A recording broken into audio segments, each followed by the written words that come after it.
here on the 23rd of January 2022, and we got a nice day.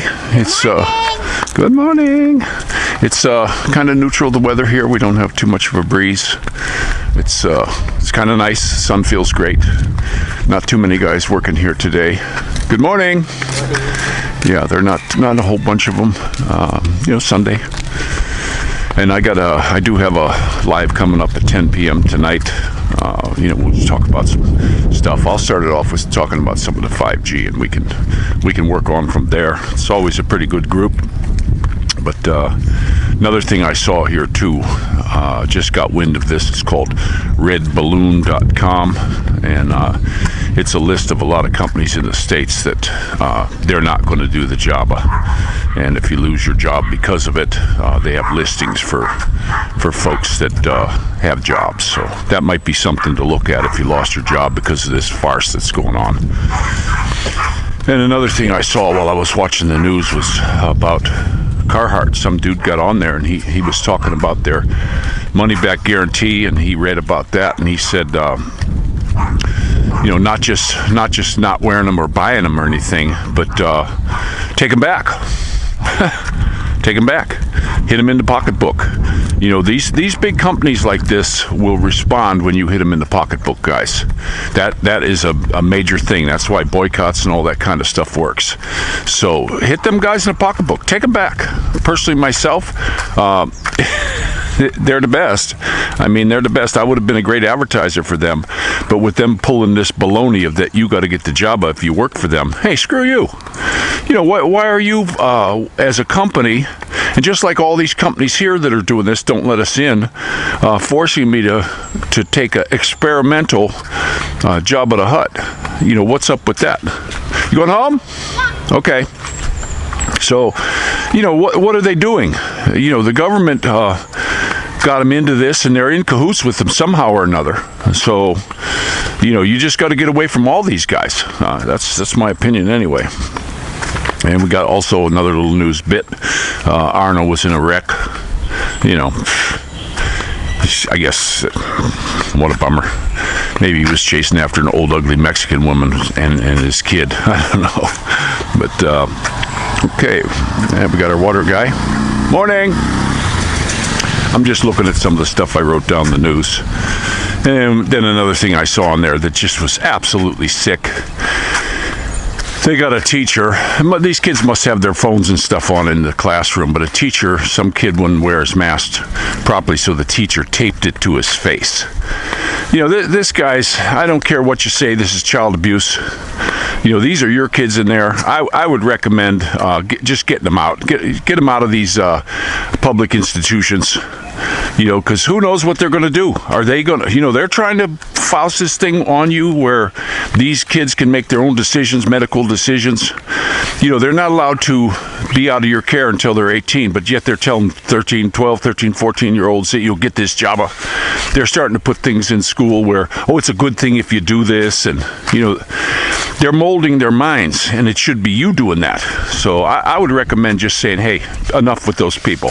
Get them out. There's a lot of private schools. I put my own kids, my older kids in private school, and they did much better there, because they were teaching the 4 R's, reading, writing, arithmetic, or 3 R's, reading, writing, arithmetic.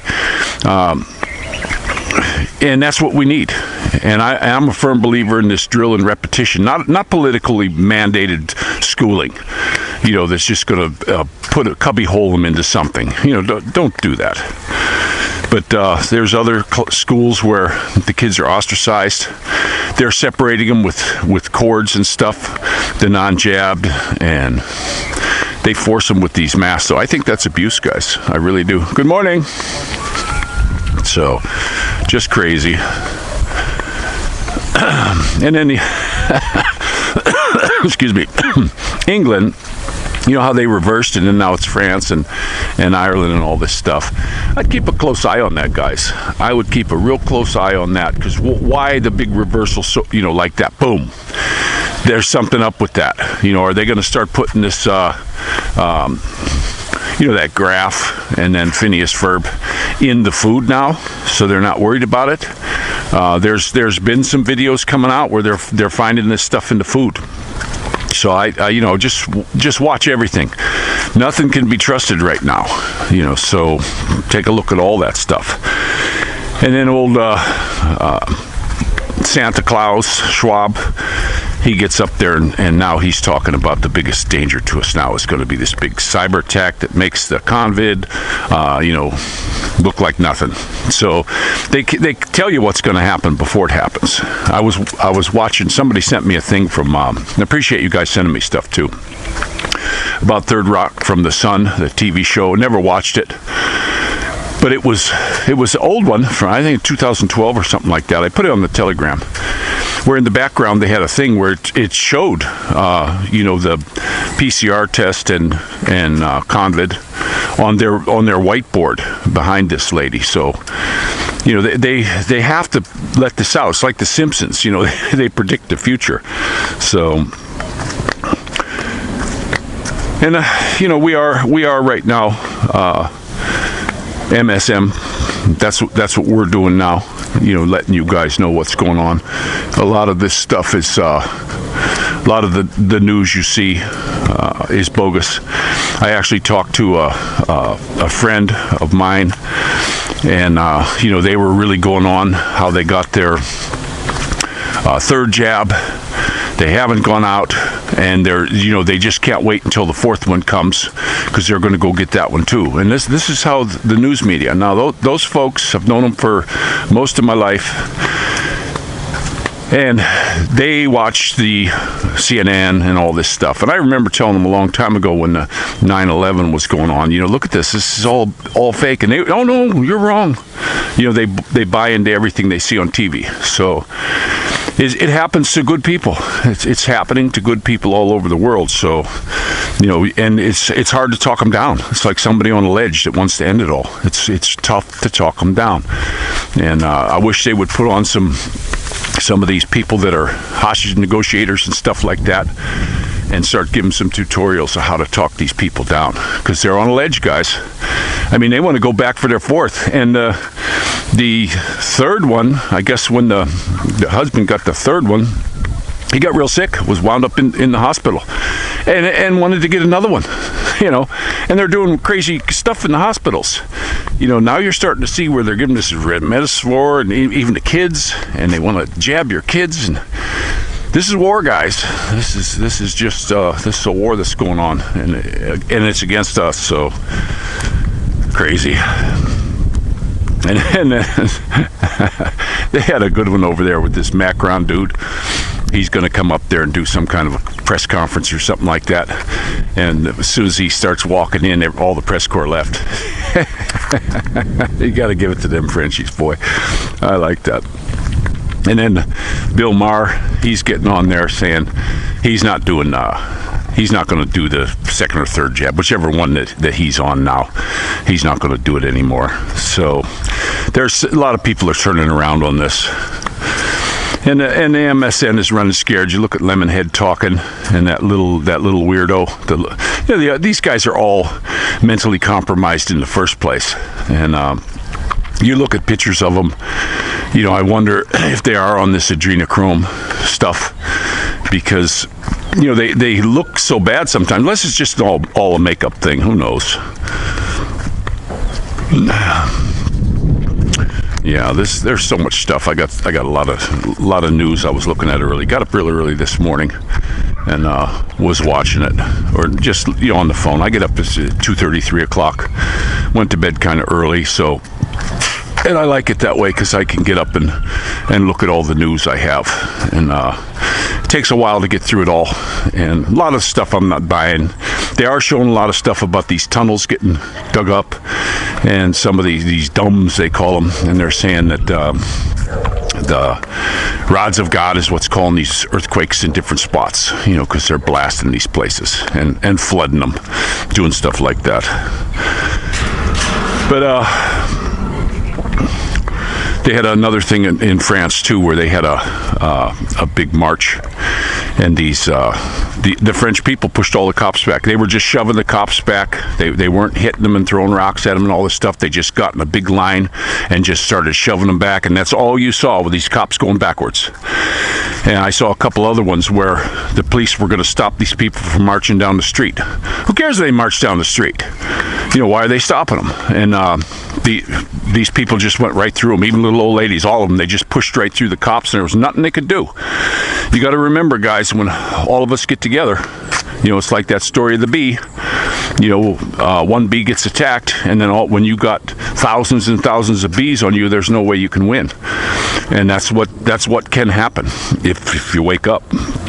But we got the new month will be coming up. We want to do our shopping, and right now we're hearing that we won't be allowed to get into the SM Mall here to do our grocery shopping. That's where I like to do the grocery shopping, and they're saying they're not going to let us in without this Java. So we're going to go try it, and I should bring the camera, and if they don't let us in, we can go to SR, because they do. You know, SR wants the money. You know, that's part of Costco here, and it's more expensive, but if that's where I got to do a lot of my shopping, that's where I'll do it, because there's stuff I like to get. I like to get pickles and olives and stuff like that, and these little markets don't have that kind of stuff. And if they do got a jar, it's been sitting there for months, and it's a small jar, and it's as expensive as a big one. So we gotta kind of watch out for that kind of stuff. I'm gonna get turned around here.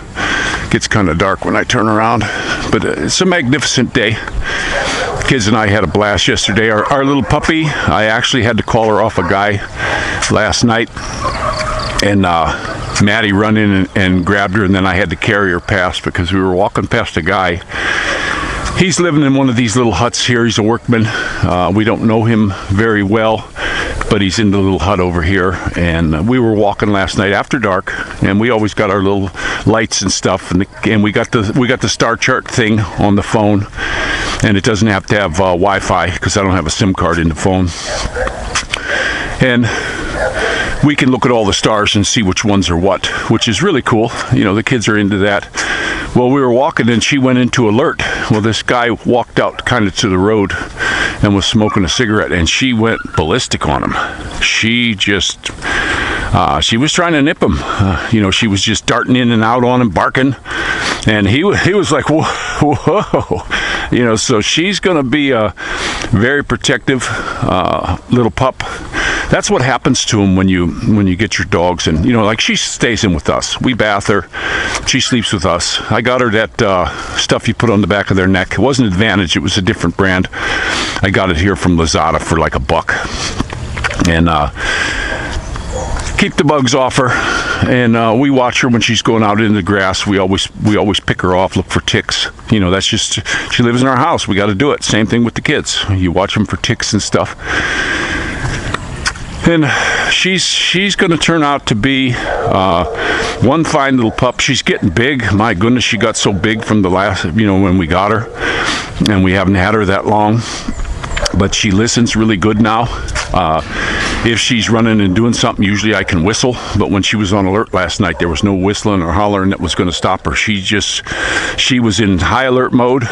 Now, that guy wasn't going to cause any problems, but she didn't know that. So she's going to turn out to be really something special. When I was walking her, I took her for a little walk, and there was a decent-sized lizard. It wasn't these little small ones you get in your house. This one was probably a juvenile, about 1 foot long, and oh, so big around. And boy, did she go after that. And it was cooler, so he wasn't moving as fast as normal, but he was hightailing out of there, and she was right on his tail. so she's a scrapper, that little one. But we are so lucky. You know, this is no kidding, guys. We prayed to have a good dog. We prayed that we would get a good dog, and we got one. She's she's a fantastic little pup. The kids love her. You know, she sleeps in the bed with us. She sneaks up in the morning upstairs, and of course I gotta pet her. We take her right down, or one of the kids carries her down. But just some pup. I'm just loving everything about her. She sticks with us when we go. She's watching. She's very alert. Super smart. There comes the babies. Hey guys. Hey, you still got your jammies on, goofball. Papa, Yeah. shifter gear without turning, without pedaling. Oh, well, got to watch that. Yeah, they're learning. They're still getting the hang of shifting the bikes, you know, and it's something they got to learn. That's all. They got to keep pedaling when they're doing it. I would love to have the internal hub. I'd never liked this derailleur system ever. You know, one thing I'd like to see I'd love to see a bike manufacturer, and there are in the States, but I can't get them here. There's a company in the U.S. that sells internal hubs. You can get whichever one you want. Some of those you can shift while you're sitting still, you know, like that Alpine and then the roll off. And I also would like to have a belt. You know, put a belt on the dang bike. And these bikes too, you see these bikes with 21, 28, they got all these stupid gears. You don't need them, guys. You don't need them. You know, to my opinion anyway. You know, give me a few gears. I had bikes in the beginning that when I built one of my bikes, I had a 3-speed on there. Had a low, medium, and a high. The medium was just for tooling around, you know, and getting somewhere. But if you were hitting a hill, you could throw it in high, and if you were going up a hill, you just threw it in low. And it was perfect. I had that bike for years and years, and I like to switch them. I got to go see what's up with Dorothy. I think she's stuck. Come on, Maddie. I think she got her gears messed up, so I'm going to go check and see what's going on with her. But just a fantastic. Oh, you got it fixed? No, here, stop. What's the matter? Can you pedal? Are you on your gears? You're in the high gear. Put it in low gear. So switch it down to low gear here. Go on, pedal. I'll give you a push. Don't ever switch it when you're not pedaling. But I can't pedal. You can't pedal? Okay, let's see. Hold on. Put the kickstand down. Now let's get the back. Hold it up like this. No, hold it up so the back wheel's off the ground. No, you jammed it in here, see? You can't shift it. Okay, push it home. My hands are all full of crap. We got a little tool. She really jammed it up. For some reason, they're not getting the hang of this. I can't believe how many times I tell them you can't shift the gear when you're not pedaling. And then they do it anyway. They shift the gear anyway, and then when they do start pedaling, it jams. And this has been an ongoing thing since we got these bikes. They just refuse to live. And it's like this is a daily event now. And that's all it is. They're shifting the dang thing when they're not pedaling, and it's jammed. It's jammed up between the frame. They should have something in there that doesn't allow it to get jammed like that. I mean, come on, bike manufacturers. That's just incredibly stupid. I mean, I wouldn't ever run into it, but these are kids' bikes. You know, I'm thinking of finding a piece of plastic of some kind, or even tape to put in there so it won't jam up in there all the time. And it does it on both. It does it on the front and the back. And you can't get it out without a screwdriver. I tried pulling it out before, and it's just not coming out. It's really jammed in there.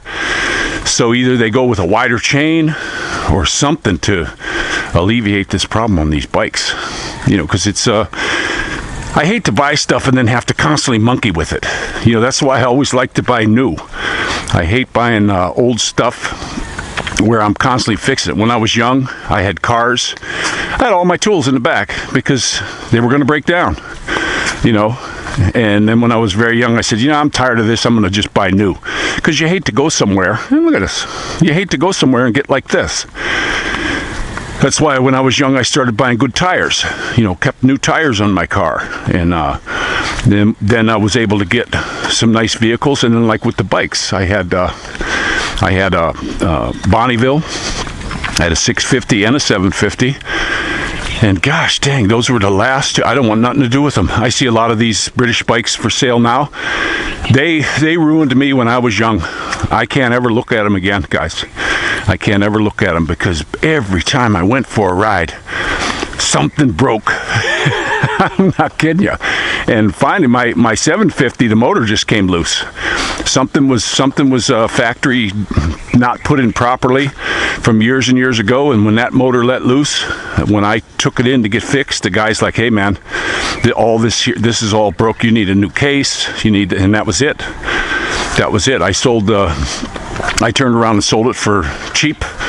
Somebody said, "Oh, I'll buy it cheap and fix it up." Well, I don't want to fix anything like that up. Why do you fix something up that's an inferior product in the first place? It's like a lot of this Chinese stuff you get here. The first bikes we got with these kids, they didn't even sit out in the weather. We kept them in the house, and they rusted. I mean, everything just rusted on them. Even the chains within a week. You know, now these ones seem to be a little bit better quality, but I just got to get them on this shifting thing. You know, they were just driving at first, just in low gear, and then I was teaching them how to shift, and now they get it in their head that they're just going to twist it. Even just now, when she was on it, she was already trying to twist it without pedaling. So, yeah, they're going to get it. It just takes a matter of time. These kids got to be, you know, you have to teach them everything. And me, when it comes to mechanical stuff, if I'm doing anything, I got them with me. You know, I change oil on the car, do anything on the vehicles, I got them with me. If I do anything in the house, they're helping. And it's not, no, you're not going outside to play. We're doing something now. So you get in here and you give me a hand. And that's the way it is. And now they want to. You know, I've done it from the beginning. And now if I'm doing a project, you know, they each got their little job to go get certain stuff. We're going to hang the guitars probably later. We got some really nice guitar hangers from Lazada. And we got a drill, so Dorothy will be running the vacuum cleaner so we don't make a mess. And we'll get the hammer drill and stuff.